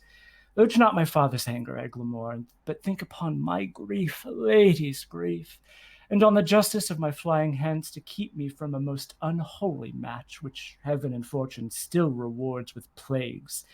I do desire thee, even from a heart as full of sorrows as the sea of sands, to bear me company and go with me, if not to hide what I have said to thee, that I may venture to depart alone. Madam, I pity much your grievances, which since I know they virtuously are placed, I give consent to go along with you, recking as little what betideth me, as much I wish all good befortune you. When will you go? This evening coming. Where shall I meet you? At Friar Patrick's cell, where I intend holy confession. I will not fail your ladyship. Good morrow, gentle lady. Good morrow, kind Sir Eglamour. And so I go, and in comes Launce with his dog. Ruddy dog. When a man's servant shall play the cur with him, look you, it goes hard. One that I brought up of a puppy, one that I saved from drowning, when 3 or 4 of his blind brothers and sisters went to it. I have taught him, even as one would say precisely, thus I would teach a dog. I was sent to deliver him as a present to Mistress Silvia from my master, and I came no sooner into the dining chamber, but he steps me onto her trencher and steals her captain's leg. Oh, 'tis a foul thing when cur cannot keep himself in all companies. I would have, as one would say, one that takes upon him to be a dog indeed, to be, as it were, a dog of at all things. If I had not had more wit than he, to take a fault upon me that he did, I think verily he had been hanged for't. Sure, as I live, he had suffered for't. You shall judge. He thrust me himself into company of 3 or 4 gentlemen like dogs under the Duke's table. He had not been there, bless the mark, a pissing a while. But all the chambers smelt him. Out with the dog, says one. What cur with that, says another. Whip him out, says a third. Hang him up, says the Duke. I, having been acquainted with the smell before, knew it was crab, and goes me to the fellow that whips the dog. Friend, quoth I, you mean to whip a dog? Ay, marry do I, quoth he. You do him the more wrong. Quoth I, 'twas the thing knew what of. He makes me do more ado, but whips me out of the chamber. How many masters would do this for his servant? Nay, I'll be sworn. I have sat in the stocks for puddings he have stolen. Otherwise he had been executed. I have stood in the pillory for geese he have killed. Otherwise he'd have suffered for't. Thou thinkest not that of this now. Now, nay, I remember the trick you served me when I took my leave of Madam Silvia. Did not I bid thee still mark me and do as I do? When didst thou see me heave up my leg and make water against a gentleman's farthingale? Didst thou ever see me do such a trick? And in comes Proteus, that's me, with Julia, my ex, who's disguised as a page named Sebastian. Classic Shakespeare. Sebastian is thy name. I like thee well, and will employ thee in some service presently. In what you please, I'll do what I can. I hope thou wilt. How now, you whoreson peasant, where have you been these 2 days loitering? Marry, sir, I call Mistress Silvia and the dog you bade me. And what says she to my little jewel? Marry, she says your dog was a cur, and tells you courage thanks is good enough for such a present. But she received my dog. No, indeed. Did she not? Here I have brought him back again. What, didst thou offer her this from me? Aye, sir. The other squirrel was stolen from me by the hangman boys in the marketplace, and then I offered her my own, who is a dog that has bigger 10 of yours, and therefore the gift the greater. Go get thee hence and find my dog again, or ne'er return again into my sight. Away, I say. Stayst thou to vex me here? A slave that still an end turns me to shame. Sebastian, I have entertained thee, partly that I have need of such a youth that can with some discretion do my business. For 'tis no trusting to yond foolish lout, but chiefly for thy face and thy behaviour, which, if my augury deceive me not, witness good bringing up, fortune, and truth. Therefore know thou, for this I entertain thee. Go presently, and take this ring with thee. Deliver it to Madam Silvia. She loved me well, delivered it to me. It seems you loved her not to leave her token. Is she dead, belike? No, not so, I think she lives. Alas, Why dost thou cry, alas? I cannot choose but pity her, Wherefore shouldst thou pity her? because methinks that she loved you as well as you do love your lady Silvia. She dreams of him that has forgot her love. You dote on her that cares not for your love. 'Tis pity should be so contrary, and thinking of it makes me cry, alas. Well, give her that ring, and therewithal this letter. That's her chamber. Tell my lady I claim the promise for her heavenly picture. Your message done, hie home unto my chamber, where thou shalt find me sad and solitary. And so I leave. How many women would do such a message? Alas, poor Proteus, thou hast entertained a fox to be the shepherd of thy lamb. Alas, poor fool, why do I pity him that with his very heart despiseth me? Because he loves her. He despiseth me. Because I love him, I must pity him. This ring I gave him when he parted from me, to bind him to remember my goodwill. And now am I, unhappy messenger, to plead for that which I would not obtain, to carry that which I would have refused, praise his fate I would have dispraised. I am my master's true confirmed love, but cannot be true servant to my master, unless I prove false traitor to myself. Yet will I woo for him, but so coldly as heaven knows it, I would not have him speak. Gentlewoman, good day, I pray you, be my mean to bring me where to speak with Madam Silvia. What would you with her, if that I be she? If you be she, I do entreat your patience to hear me speak the message I am sending. From whom? From my master, Sir Proteus, madam. Oh, he sends you for a picture. Aye, madam. Ursula, bring my picture here. Go give your master this. Tell him from me, one Julia, that his changing thoughts forget would be better fit his chamber than his shadow. Madam, please you pursue this letter. Pardon me, madam, I have unadvised delivered you a paper I should not. This is the letter to your lady. I pray thee, let me look on that again.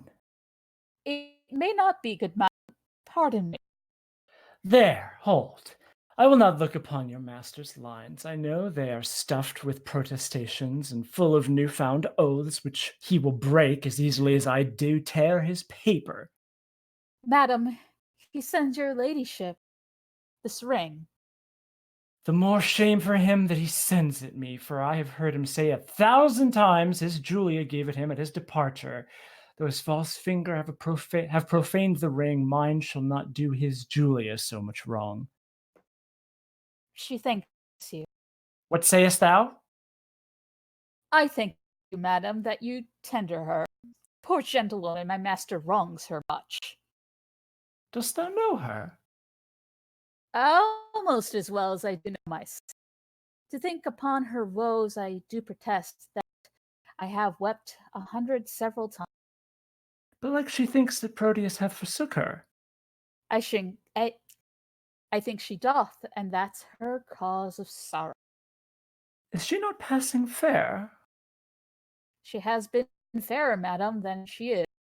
When she did think my master loved her well, she, in my judgment, was as fair as you. But since she did neglect her looking glass, and threw her sun-expelling mask away, the air half starved the roses in her cheeks and pinched a lily tincture of her face, that now she is become as I. How tall was she?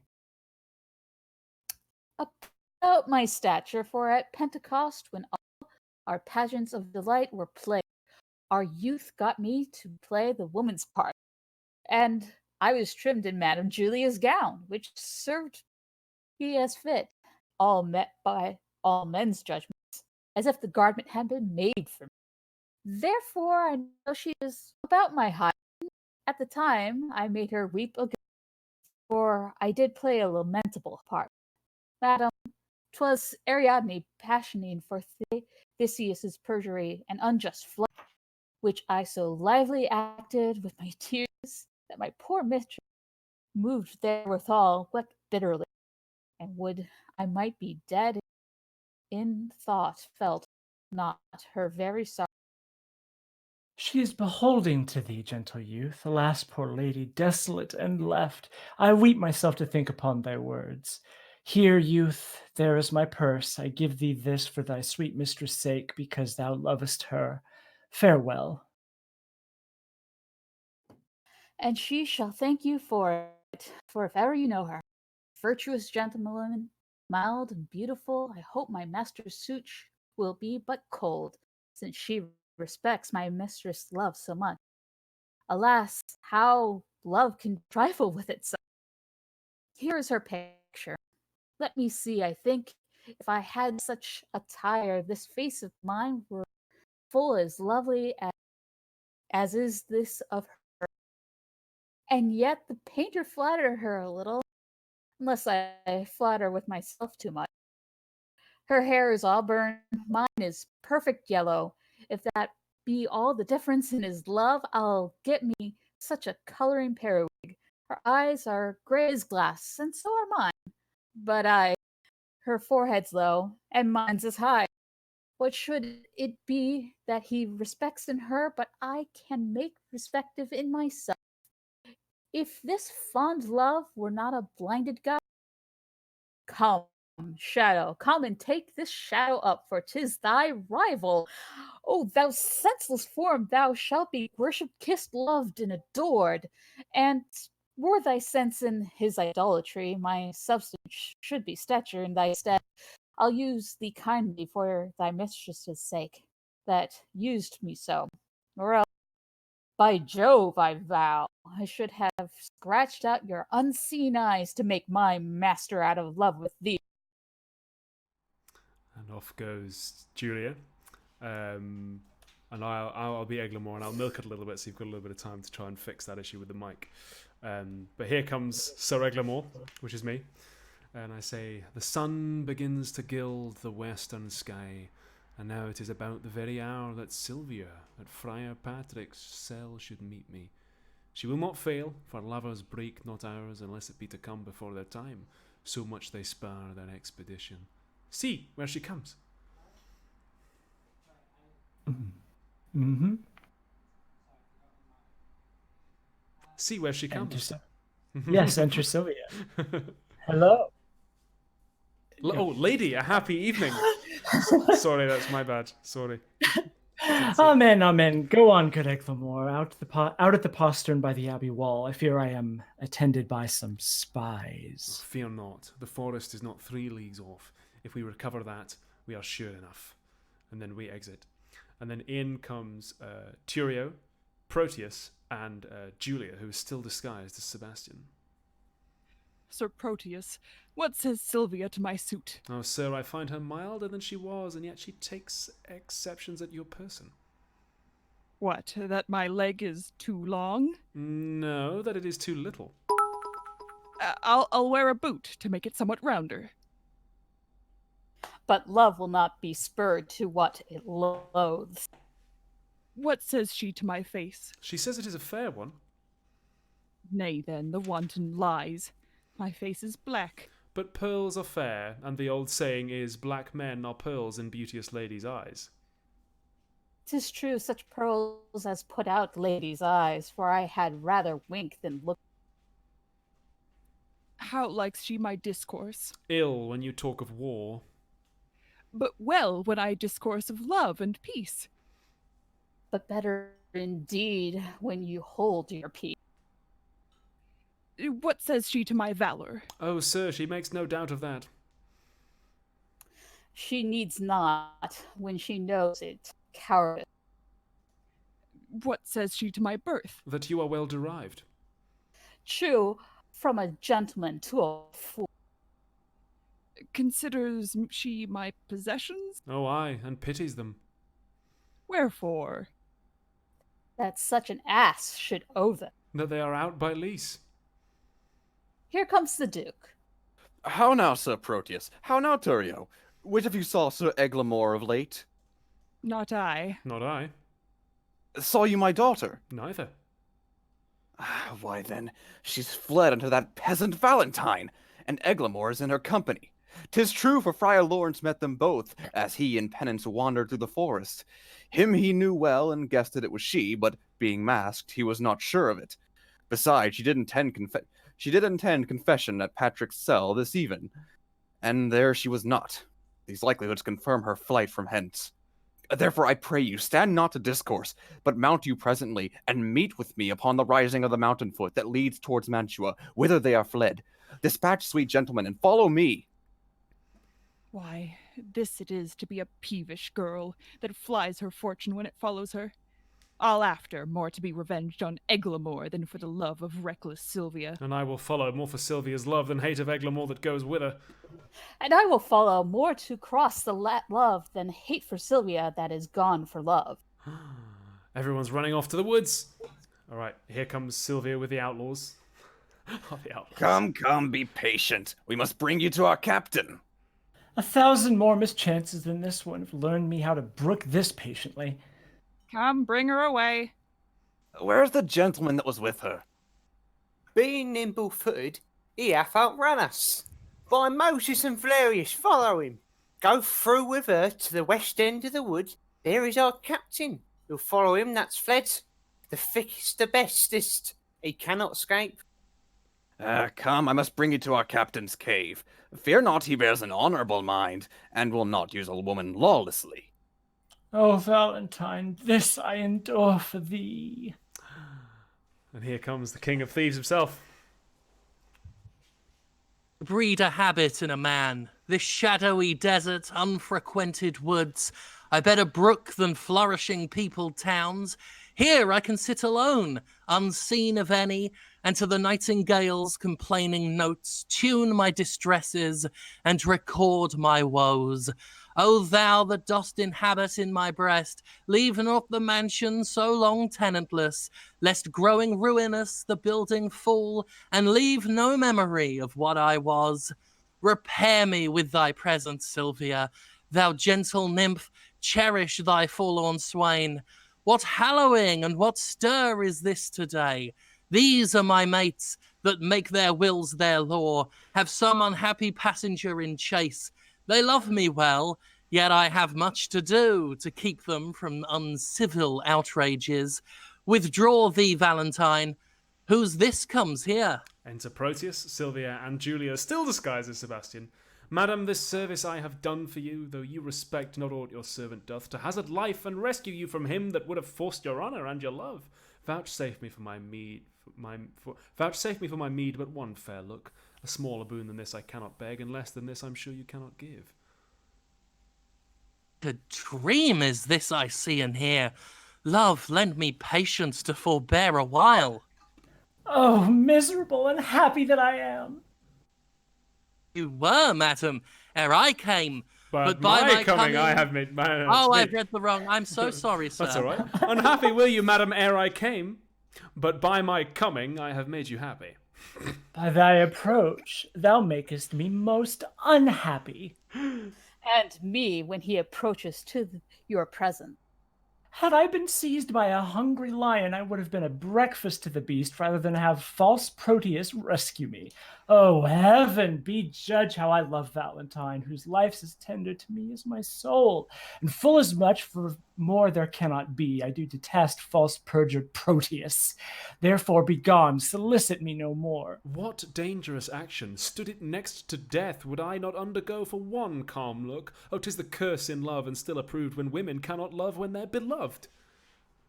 When Proteus cannot love where he's beloved, read over Julia's heart thy first, best love, for whose dear sake thou didst then rend thy faith into 1,000 oaths, and all those oaths descended into perjury to love me. Thou hast no faith left now, unless thou hadst two. And that's far worse than none. Better have none than plural faith, which is too much by one. Thou counterfeit to thy true friend. In love, who respects friend? All men but Proteus. Nay, if the gentle spirit of moving words can no way change you to a milder form, I'll woo you like a soldier at arm's end, and love you 'gainst the nature of love. Force ye. Oh, heaven! I'll force thee yield to my desire. Ruffian! Let go that rude uncivil touch, thou friend of an ill fashion. Valentine? Thou common friend, that's without faith or love, for such is a friend now, treacherous man. Thou hast beguiled my hopes, naught but mine eye could have persuaded me. Now I dare not say I have one friend alive, thou wouldst disprove me. Who should be trusted when one's own right hand is perjured to the bosom? Proteus, I am sorry I must never trust thee more, but count the world a stranger for thy sake. The private wound is deepest, O time most accursed. Mongst all foes that a friend should be the worst. My shame and guilt confounds me. Forgive me, Valentine. If hearty sorrow be a sufficient ransom for offence, I tendered here. I do as truly suffer as e'er I did commit. Oh, then I'm paid. And once again I do receive thee honest. Who by repentance is not satisfied is nor of heaven nor earth, for these are pleased. By penitence the Eternal's wrath appeased, and that, my love, may appear plain and free. All that was mine in Silvia, I give thee. Oh, me unhappy. Look to the boy. Why, boy? Why, wag? How now? What's the matter? Look up. Speak. Oh, 'cause she fainted. Oh, okay. Oh, good sir, my master charged me to deliver a ring to Madam Silvia, which, out of my neglect, was never done. Where is that ring, boy? Here 'tis. This is it. How? Let me see. Why, this is the ring I gave to Julia. Oh, cry you mercy, sir. I have mistook. This is the ring you sent to Silvia. But how camest thou by this ring? At my depart I gave this unto Julia. And Julia herself did give it me, and Julia herself hath brought it hither. How? Julia? Behold her that give aim to all thy oaths, and entertained them deeply in her heart. How oft hast thou with perjury cleft the root? O Proteus, let this habit make thee blush. Be thou ashamed that I took upon me such an immodest raiment. If shame live in a disguise of love, it is the lesser blot modesty finds women to change their shapes than men their minds. Than men their minds. 'Tis true, O heaven, were man but constant, he were perfect. That one error fills him with faults, makes him run through all his sins. Inconstancy falls off ere it begins. What is in Silvia's face, but I may spy more fresh in Julia's with a constant eye. Come, a hand from either. Let me be blessed to make this happy close. 'Twere pity two such friends should be long foes. Bear witness, heaven, I have my wish forever. And I mine. In come the outlaws with the Duke and Thurio. A prize! A prize! A prize! Forbear, I say, it is my lord the Duke. Your grace is welcome to a man disgraced. Banished Valentine. Sir Valentine. Yonder is Silvia, and Silvia's mine. Back, or else embrace thy death. Come not within the measure of my wrath. Do not name Silvia thine, if once again Verona shall not hold thee. Here she stands. Take but possession of her with a touch. I dare thee but to breathe upon my love. Sir Valentine. I cared not for her. I hold him but a fool that will endanger his body for a girl that loves him not. I claim her not, and therefore she is thine. The more degenerate and base art thou, to make such means for her as thou hast done, and leave her on such slight conditions. Now, by the honor of my ancestry, I do applaud thy spirit. Valentine, and think thee worthy of an empress's love. Know then I here forget all former griefs, cancel all grudge, repeal thee home again, plead a new state in thy unrivaled merit, to which I thus subscribe. Sir Valentine, thou art a gentleman, and well derived. Take thou thy Silvia, for thou hast deserved her. I thank your grace. The gift hath made me happy. I now beseech you, for your daughter's sake, to grant one boon that I shall ask of you. I grant it, for thine own, whate'er it be. Men that I have kept withal are men endued with worthy qualities. Forgive them what they have committed here, and let them be recalled from their exile. They are reformed, civil, full of good, and fit for great employment, worthy lord. Thou hast prevailed. I pardon them and thee. Dispose of them as thou knowst their deserts. Come, let us go. We will include all jars with triumphs, mirths, and rare solemnity. And as we walk along, I dare be bold, with our discourse to make your grace to smile. What think you of this page, my lord? I think the boy hath grace in him. He blushes. I warrant you, my lord, more grace than boy. What mean you by that saying? I tell you, as we pass along, that you will wonder what hath fortuned. Come, Proteus, 'tis your penance but to hear the story of your loves discovered, that done our day of marriage shall be yours, one feast, one house, one mutual happiness. Yay! And curtains. And curtains. Wonderful. Thank God for Valentine. Thank God for Valentine. That was lovely. Random king of the Outlaws. Thank you so much to Jim and Sarah and everyone for coming on and doing. And I nearly said measure for measure. God. Thank you. Thanks for coming on. The guitar is still. Yeah, the guitar. That was fantastic. That was so good. Amazing. Thank you. That was amazing. Thank you so much. Thank you. Well, thank you everyone for coming on. We're at $27,205.